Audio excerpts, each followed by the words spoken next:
দর্শকবিন্দুরা, আমরা যে জায়গাতে এত সুন্দর নদীর স্রোত, এত সুন্দর নদীর স্রোত যা আপনাদের না দেখালে নয়। তো দর্শক, আমি একটু নিচে যাই। তো দর্শক দেখেন কত সুন্দর এই নদীর স্রোত। মানে আপনি এখানে আসলে পরে আপনি মুগ্ধ হয়ে যাবেন।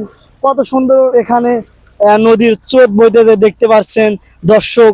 পানি পানি যেন ভেঙে ছুঁড়ে আকাশ পাড়ি দিয়ে এপার পানি ও পারে যাচ্ছে, ওপারের পানি নিচে যাচ্ছে। দর্শক, আপনাদের কি দেখাবো, মানে দেখানোর মতন না। এখানে এখানে এত স্রোত, মানে প্রচন্ড এখানে স্রোত।